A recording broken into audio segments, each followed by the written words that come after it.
どうもゆちチャンネルです。 NX オーナーの皆さん、ご自分の愛車の推しの装備って何ですかって聞かれたら、皆さんどう返答しますか？きっと皆さん個人個人でいろいろとね、お気に入りの装備とかあるんじゃないかなと思います。ということで、今回は私の独断と偏見ありありな愛車 NX の推しの装備5選というテーマでお伝えしようと思います。逆にですね、皆さんのお気に入りの装備とかがあれば、ぜひね、そちらコメントで共有お願いします。それではですね、早速なんですが、紹介していきたいかなと思います。まず、一つ目はというと、プロアクティブドライビングアシスト。いわゆる PDA というやつですね。レクサスオーナーの方ですとか、トヨタのね、新型車両にお乗りの方であればね、もちろんご存知かと思うんですが、この機能はですね、日常の街乗り走行時であっても、前を走る全車の速度に応じて、車両が自動でですね、約15キロ前後までは減速支援を行ってくれる機能のことなんです。で、この機能の優れているのは、こういった機能だけではないんですよ。信号のある交差点に進入する速度が速すぎると車両が判断した場合ですとか、急勾配の下り坂で速度がね、出過ぎていますと判断した場合とかでも、車両が自動で減速支援を行ってくれるんですよね。ほんとね、賢い機能なんですよ。で、もちろん、15キロ前後になってもドライバー自身がブレーキを踏まなかった、そういった場合はプリクラッシュセーフティーが働きますので、自動で緊急ブレーキが作動します。で、この機能はね、マジで運転が楽になりますし、何よりも追突事故などを起こしてしまうリスクが極端に少なくなるかなと思います。で、レクサスのね、販売店等で試乗する機会がある方は、この機能がね、試乗する前、オンになっているのを確認してから走り出していくようにしてください。きっとね、感動すること間違いない神機能だと思います。ちなみに、納車の時はですね、このプロアクティブドライビングアシストのシステムがオフになっているかと思いますので、設定画面でね、必ずオンにするのをお忘れなきようお願いします。続いて2つ目の推しの機能はと言いますと、アダプティブヘッドライト、いわゆる AHS というやつですね。やっぱりね、この機能もね、外せない快適装備の一つですよね。で、こちらの機能も、皆さんね、よくご存知だと思うんですが、一応説明させてください。で、こちらの機能は、夜間走行時にですね、先行車とか対向車、その部分だけを自動で遮光して、それ以外の部分はハイビームで照らしてくれるという、とってもね、賢い機能となっています。で、こちらの機能も夜間走行時は本当にね、便利な機能だなと思います。特に路肩の歩行者ですとか自転車なんかは夜だとね、本当にね、見えなくなることも多いですし、あと暗い路地で街灯なんかがない道路ですね。そういったところを走るときは自動でハイビームにしてくれますので、夜間の視認性も抜群なんですよ。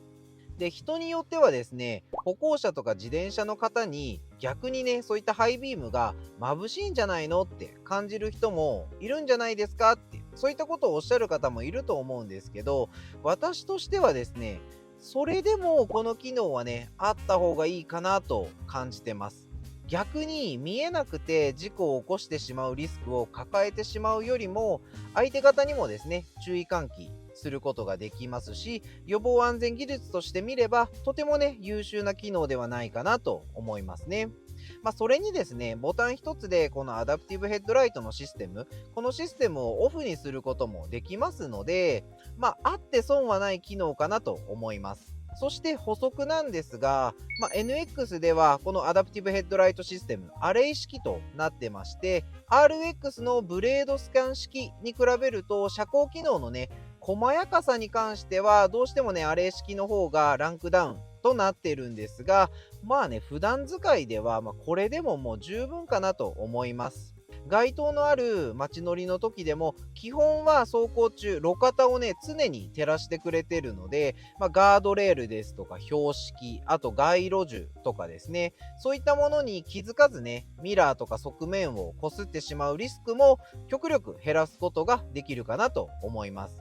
で、あとですね、地味にコーナリングランプもいいんですよ。このコーナリングランプはステアリングを切るたびにその切った方向を自動で夜間照らしてくれる機能なんですけど、これもね、地味にありがたい機能なんですよ。で、クラスポにはね、ついてない機能なので、そこもね、車両差があって、個人的には推しの装備かなと思います。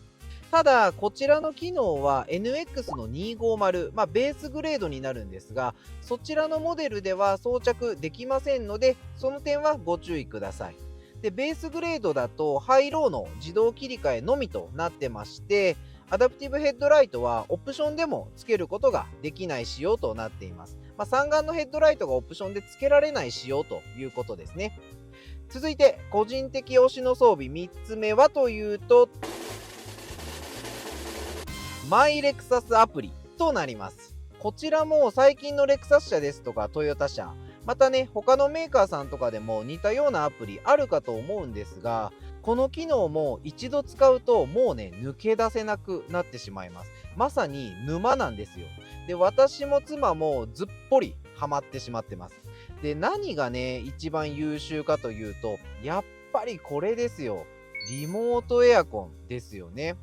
皆さんも絶対使ってる機能じゃないですか。特に今年の夏はね、もう異常なぐらいのね、蒸し暑さなんで、マジでね、この機能ありがたい機能なんですよ。私なんかですと、もうね、鬼畜なくらいの暑がりなんで、もうね、梅雨入り前くらいからね、毎日使ってます。で、いつもね、車内はキンキンに冷えております。妻はね、隣でマジで寒ってね、ぼやいてるんですけど、もう車に乗る5分前ぐらいからリモートエアコンをオンにしておくだけで、乗り込んだ瞬間にね、車内はもう快適な温度となってます。で、しかも、ベンチレーションのね、オンオフの設定も任意でできますし、夏場の本革シートも蒸れることなく快適なんですよね。で、冬場は逆に、車内もシートもハンドルも、もうぬくぬくにすることができますので、もう年中超快適なね、カーライフが送れるんですよ。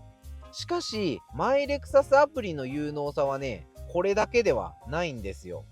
リモート確認機能としてですね、鍵の施錠忘れ、窓ですとかサンルーフの閉め忘れ、あとハザードランプの消し忘れとか、あとオートアラームの作動状況、鍵の所在地ですとか、これらをね、常に監視してて、万が一閉め忘れとか置き忘れなどがあった場合は、うっかり通知としてですね、指定したアドレスにメールで通知してくれる機能もあります。もちろん、アプリ通知としても設定可能なんですよね。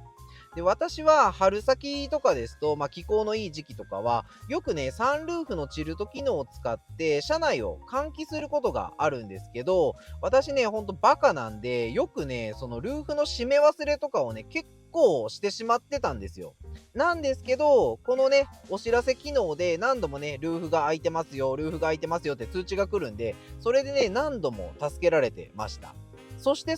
忘れてはいけないこの機能。盗難防止機能のマイカー指導ロックです。こちらはご自分で任意の6桁の暗証番号を設定することによって、万が一車の鍵を開けて誰か不審者が車内に侵入したとしてもですね、ディスプレイ画面に設定した暗証番号を入力しないと、そもそもエンジンをかけることができないようにすることができる、そういった機能です。また、このロックはオーナーのライフスタイルに合わせて何曜日の何時からロックを開始して何時にロックを終了するか、こういったのをアプリ内で自分で選ぶことができるっていうのも結構ポイント高いのかなと思います。ただですね、このマイカー指導ロック機能は一つね、注意事項があるんです。で、それはマイカー指導ロック中はリモートエアコンが使えないということなんですよ。で、リモートエアコンを使用するときには、一度ね、このマイカー指導ロックを解除してからじゃないと、リモートエアコンを起動することができないということなんですが、まあね、これは仕方ないですよね。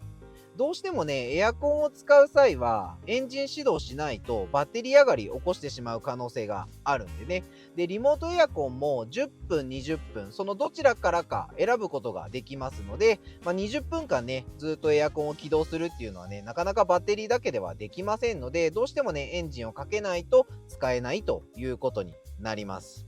ただ、この機能のおかげでですね、盗難されてしまうリスクはかなり低下させることができるんじゃないでしょうか。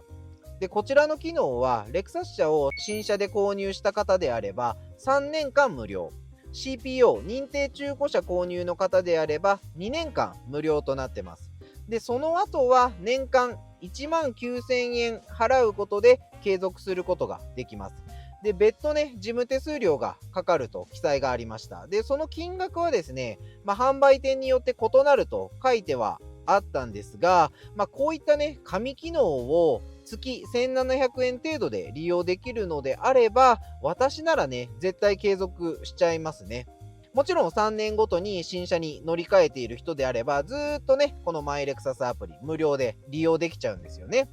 皆さんはマイレクサスアプリ使ってますか？で、使い勝手とか皆さんどうですかね？よかったらですね、コメントで共有していただきたいかなと思います。続いて、個人的推しの装備4つ目はというと、ベンチレーションになります。私もこのベンチレーションの機能はですね、NX で初めて経験したんですけど、これね、本当にありがたい機能です。レクサスのシートベンチレーションは、輸入車とは違ってですね、シート表面に小さな穴が開いてるんですけど、その穴からですね、空気を出すんではなくて、逆に吸い込んでですね、通気性を良くする構造となっています。ですので、実際は、このシート自体が冷たくなるといった構造ではないんですけど、空気をね、たくさんどんどん吸い込んで、循環を良くすることで、通気性をすごく良くすることによって、結果的にシート表面のこもり熱などがなくなって涼しく感じるという、そういった仕様になってるみたいです。で、私は本革シートの車をね、購入すること自体は NX が初めてではなかったんですけど、夏場の革シートのもう暑いのなんのって、もうそこはね、よく理解しているつもりです。ですので、このベンチレーションの機能のありがたさはね、やはりこのクソ暑い時期にこそ実感できる快適機能だなと思います。別名ですね、私、お尻蒸れおでもありますので、そんな私でもですね、快適なカーライフを送ることができているのはこのベンチレーションのおかげということですね。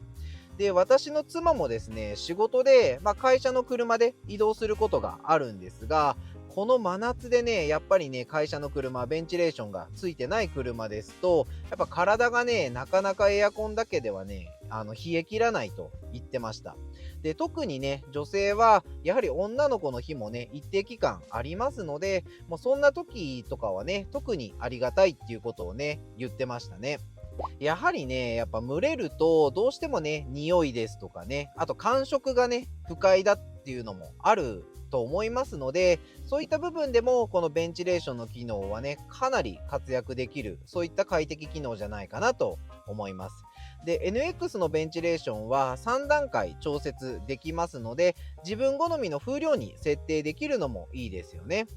で、とは言ってもですよ、レクサスにはもともとレクサスクライメートコンシェルジュ機能がありますので、基本ね、この機能をオンにしておけば、エアコンの設定温度に応じて、システムがドライバーの状況を見ながらですね、すべて自動で調節してくれます。で、こちらの機能もベンチレーションと合わせてですね、優れている機能の一つじゃないかなと私は思います。続いて最後になります。個人的推しの装備5つ目なんですが、こちらはね、ごめんなさい。同率で2つ選ばさせていただきました。で、それは何かっていうと、電動格納シートおよび鉱石シートヒーターとパワーイージーアクセス機能、この2つを選ばさせていただきます。で、電動格納シート、鉱石シートヒーターは、個人のね、価値観によって賛否が分かれるかと思いますので、人によっては、そんなのね、別に必要ないわ、と思われる方もいるかと思うんですけど、私自身は結構重宝している機能の一つです。一応補足としてなんですが、NX でこの機能が標準で装備されているのはバージョン L だけとなってます。で、他のモデル、F スポーツとかですね、ですと、オプション設定となってまして、価格が77,000円で装着できます。で、我が家はですね、買い物に出かけるついでに、段ボールとかの、資源ゴミとか長物とかを一緒にね、ラゲッジに積むことが多いですので、そういった時に、ボタン一つでね、ワンタッチでシートを格納できるっていうのは、結構ありがたいかなと思ってます。で、それに、私自身ね、結構単純なんで、このね、ボタン一つで自動でシートが動くっていう、このね、動くギミック自体がね、個人的に好きなんですよね。この機能自体ですね、ライバル比較されやすいクラウンスポーツだと、PHEV 車にしか装着されない装備ですので、差別化という意味でも、私自身結構推しの装備かなと思ってます。そして、パワーイージーアクセス機能なんですが、これもね、外せない機能の一つかなと思います。で、我が家は夫婦の身長差が、約35センチほどありますので、お互いのね、運転するドライビングポジションが結構違うんですよ。なので、この機能のおかげでですね、お互いね、自分の鍵で乗り込んだ時とかは、もう鍵を開ければ自動で自分のドライビングポジションにシートもハンドルも調整されるので、もうめちゃくちゃ重宝してます。で、毎回走り出す前に、こういうハンドルですとかシートですとか、こういったものを調整する手間もないですからね。で、シートメモリーなんかも3名分登録することができますので、私は自分と妻、そして仮眠用のリラックスモードなる、もうシートをね、一番後ろにして、リクライニングも一番倒した状態。その仮眠用リラックスモードなるものをメモリーに登録してあります。で、シートメモリーなんかも、2名分しかね、登録できない車両もある中で、NX ではしっかり3名分も登録できるっていうところで、そこもね、個人的に推しのポイントかなと思います。で、LBX だと、残念ながらね、電動テレスコチルトは非装着となってますので、この辺はね、次回の年次改良ではね、実装を期待しているところではあります。ということで、今回はレクサス NX の個人的推し装備5選ということでお伝えさせていただきました。最後までご視聴いただきありがとうございます。皆さんが思ってた装備ありましたでしょうか？私はこの装備が気に入ってますとかですね、あればぜひコメントでお願いします。よかったらいいねも合わせて押しちゃってください。今後はですね、逆に個人的にこの装備はちょっと残念だったなーってそう思う装備や機能なんかそういったものの動画もアップしたいなと思ってますので、気になる方はですね、ぜひチャンネル登録してお待ちいただけると嬉しいです。それではまた次回の動画でお会いしましょう。またねー。